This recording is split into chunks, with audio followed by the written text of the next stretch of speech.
Okie dokie. Well, we're in the section 1-4 angle measure, and this comes from page 40, example 3, the guided practice in example 3, there in your textbook. And we're asked to measure and classify angles. This is what we're working on. And we're given a diagram over here on the right-hand side of some lines and rays and resulting angles. And let's see what we got here. Let's read what we have here on the left. In the figure, ray KJ, so this is ray KJ coming this way right here, and KM are opposite rays,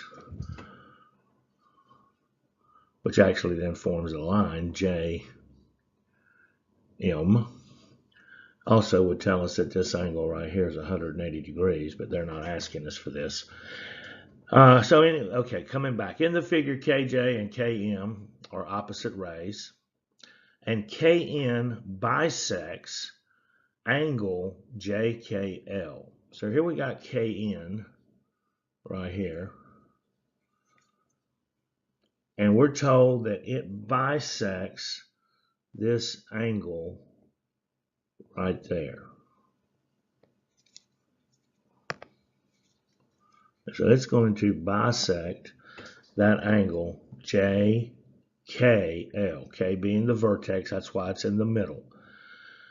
Okay, now as an angle bisector, that means that this part of the angle is congruent to that angle. Okay? In other words, angle JKN and angle NKL are going to be congruent. Let's continue. Suppose JKL, this is the large angle, equals 9y plus 15, and JKN, which is JKN being this angle right here, is equal to 5y plus 2. Let's just put that out there, 5y plus 2. This larger angle here that we have in the purple, we're told is equal to 9y plus 15. Now, find the measure of JKL. So it's asking us to end up finding the measure of this larger angle JKL. Now, if KN bisects the angle JKL, and we know that JKN, which is half of that amount of JKL, because it's by definition, this JKL is bisected by KN, and that equals 5y plus 2. Well, we can use this information and find the answer, but it's going to mean that angle JKL is twice that amount. If it's half of the larger angle, then the two angles together, JKN and NKL, are going to equal JKL. So we can set this up like this.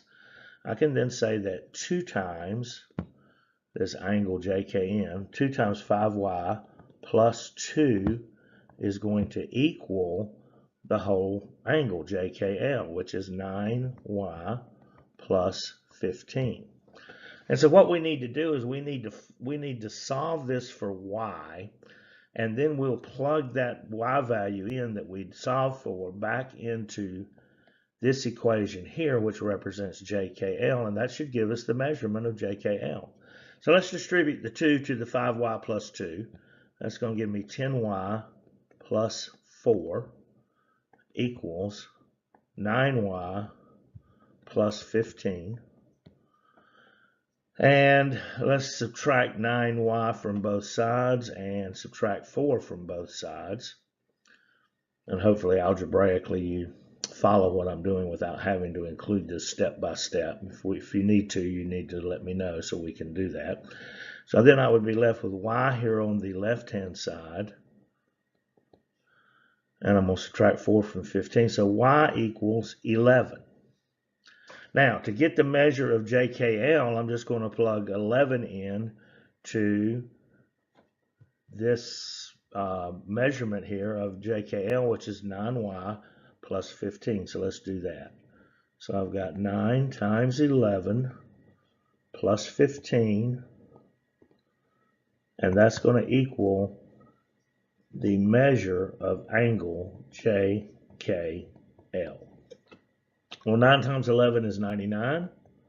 So 99 plus 15 equals the measure of angle JKL. And let's see, 99 plus 15, 109.